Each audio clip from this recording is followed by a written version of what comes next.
Gua Rizky dan juga partner gua nih. Gue Zafira. Nah, saat ini gue sedang kunjungan ke salah satu media redaksi yaitu bernama Sinpo.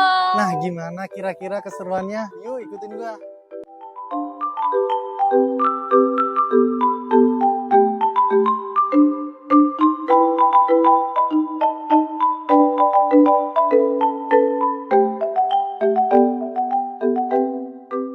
Nah, saat ini saya sedang bersama salah satu, bisa dibilang sih orang penting gitu ya di Sinpo ya. Nah, boleh diperkenalkan Mas, namanya siapa dan jabatannya di sini tuh sebagai apa gitu? Oke, namanya Aryawan. Yes. Oke. Saya selaku pimpinan di Sinpo Media Group. Kalau, nah kita mau nanya-nanya nih seputar Sinpo. Mungkin bapaknya kan lebih tahu. Bapak apa? Kita manggilnya bapak, bang, mas, Mas. atau mas aja nih. Biar Kalau lebih nggak dekat. bang, Bang. Kayaknya lebih asik karena bang. yang kali. banyak duitnya bang. Bang.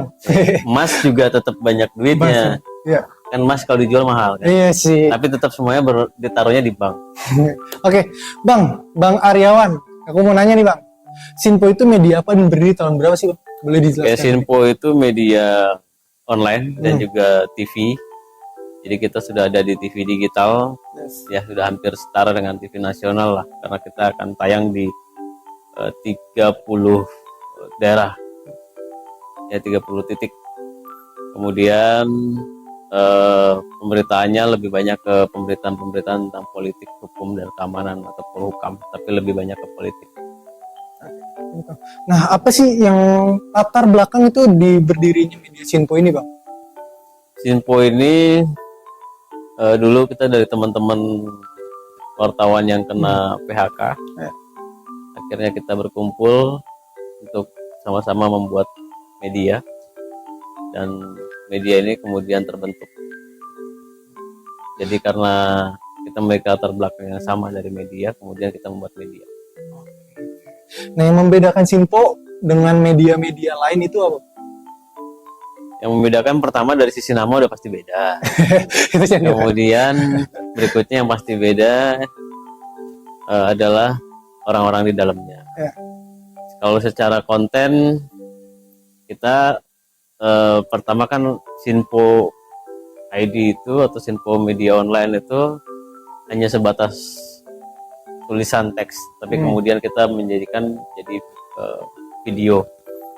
Jadi hari ini hampir semuanya kita sudah combine antara pemberitaan dalam bentuk teks maupun dalam bentuk video, dan kemudian sekarang sudah berlanjut ke TV digital. Untuk kantornya Sinpo sendiri itu yang kalau yang di sini tuh apa aja Mas Bang gitu? Ya yang jelas di sini lengkap. Di sini lengkap. Iya. Kalau yang di daerah Senen itu kantor untuk Itu nanti akan jadi Sinpo TV. Sinpo Dia akan TV dipisah antara Sinpo TV dan Sinpo ID. Sekarang Sinpo TV dan Sinpo ID di sini, tapi kemungkinan awal bulan Sinpo TV itu di Senen, Sinpo ID itu di Ben Hill. Nah, untuk kebijakannya sendiri itu apa aja sih yang ada di media Sinpo ini? Kebijakan hampir sama seperti media-media lain karena kita sesuai dengan standar kode etik Dewan Pers. Yes. Nah, alur produksi dari media Sinpo ini gimana? Yang jelas hampir sama juga seperti media-media lain, tetap dari teman-teman di lapangan. Kalau untuk online dari lapangan membuat naskah berita, kemudian nanti akan nyampe ke tim redaksi nanti akan mengedit melalui editor, kemudian kalau memang layak naik nanti akan dinaikkan dan kemudian dipublish. Itu kalau untuk online. Kalau untuk TV otomatis hampir sama juga rule-nya. Pertama adalah mereka nyari berita di lapangan, kemudian nanti akan disampaikan ke ruang redaksi, ke ruang produksi, nanti dikerjakan oleh editor, kemudian di dubbing, kemudian jahit ya, di combine, kemudian akan dicek oleh tim redaksi layak tayang atau enggak. Kalau tayang kemudian akan ditayangkan di TV. Untuk produk-produknya sendiri apa aja yang udah bisa dihasilkan dari Sinpo ini? Banyak. Yang jelas kita kan pemberitaan berita ya. Jadi rata-rata semuanya adalah berita, dan semuanya hampir ya 70% berita-berita politik. Tantangan terbesar atau terberat bisa dibilang apa yang Ya kalau tantangan yang jelas hampir semua media sama. Pertama adalah media online itu terlalu banyak. Ya. Kemudian persaingan media terlalu ketat. Ya yang paling penting ya itu tadi. Jadi kita pasti akan bersaing untuk mencari iklan karena terlalu banyak media di Indonesia. Tanggapan Bang Aryawan nih tentang kebebasan pers saat ini, apakah seorang wartawan ini sudah bebas berpendapat atau belum? Bebas. Karena memang keterbukaan informasi publik dan kemudian kita juga dilindungi oleh undang-undang pers. Kan pers itu nggak lepas dari yang namanya undang-undang pers tadi itu. Nah, tanggapannya nih tentang undang-undang ITE itu yang bisa dibilang undang-undang karet gitu kan.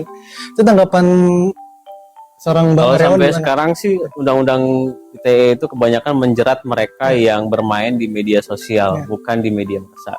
Kalau wartawan itu rata-rata penyelesaiannya juga nanti akan diselesaikan melalui undang-undang pers, melalui difasilitasi oleh Dewan Pers. Dan tahun ini, Bang, cara menegakkan independensi sebagai seorang pers gitu, apalagi kan tahun sekarang lagi geger-geger media politik yang geger itu, cara menegakkan independensinya bagi media Sinpo ini yang gimana? jelas kita tetap mengikuti apa yang menjadi aturan. Pertama aturan Dewan Pers, kita tetap akan menjaga kode etik jurnalistik. Nah, untuk yang terakhir nih Mas, Bang, untuk cara ngebedain berita hoax dan berita yang bagus itu gimana nih? Ya jelas kita selalu ada, kalau media dari teman-teman kan bisa ngecek juga di turn back hoax itu kan, bisa ngecek disinformasi dari Menkominfo dan lain-lain apakah itu berita hoax atau tidak. Yang jelas kalau dari yang dipublikasi oleh teman-teman media itu rata-rata adalah berita real dari lapangan. Berita-berita hoax itu paling banyak diproduksi di media sosial, bukan di media konvensional. Oke. Baik, terima kasih Bang Aryawan atas waktunya sudah mau diajak bisa dibilang kayak diskusi-diskusi kecil lah dari mau jawab-jawab gitu. Oke guys, mungkin segitu aja wawancara saya dengan Bang Aryawan kali ini. Terima kasih untuk waktunya. Dadah. Oke, tadi kan udah nih sama Rizky dan Bang Ari ya tadi sesi tanya jawab. Sekarang kita mau ada room tour kecil-kecilan lah guys. Gimana jadi Mas? Boleh. Nah kalau untuk di sini maaf ya berantakan ya. Nah kalau di sini itu meja untuk kita rapat ya. Rapat bersama redaksi biasanya antara TV sama online itu di sini semua gitu kan. Jadi kita bakal evaluasi selama seminggu ke belakang tugas apa aja sih yang udah kita jalanin atau mungkin berita-berita apa aja yang udah ditargetin dari pimpinan gitu kan. Di sini juga biasanya ya hari Jumat untuk meetingnya itu. Nah, kalau untuk yang di sebelah sini maaf ini studio outdoor, biasanya ini untuk taping para tokoh biasanya. Untuk agendanya untuk minggu ini belum ada sih. Jadi kalau emang ada request biasanya kita untuk tappingnya di sini atau mungkin liputannya di sini. Oke, ada lagi? Tadi studio yang kita pakai ya? Iya, ini di sini biasanya. Kalau ada tamu atau apa, biasanya untuk ininya dipakai di sini. Kita kemana lagi? Kemana lagi ya? Yuk, ke atas yuk.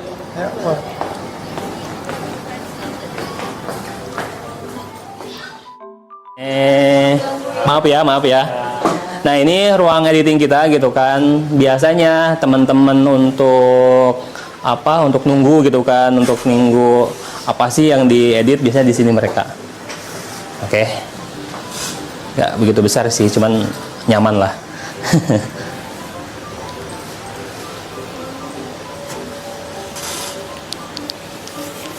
Yuk, kita lanjut ya. Nah, ini ruangan media sosial kita. Maaf ya, agak berantakan.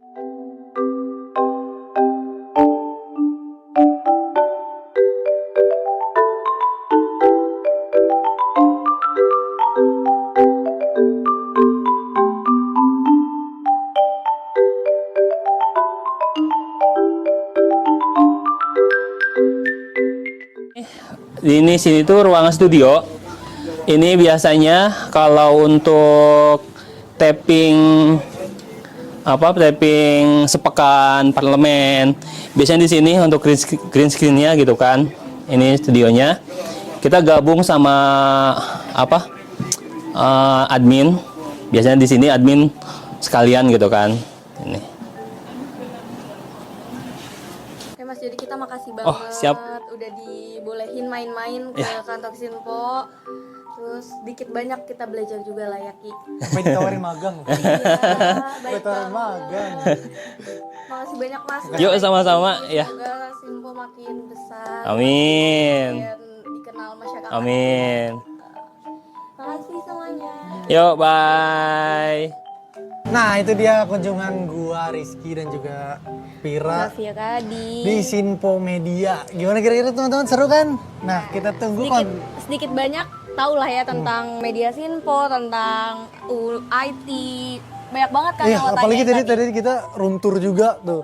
Kayak menarik banget. Ya udah mungkin segitu aja kali tuh. Iya, segitu ya. See you guys.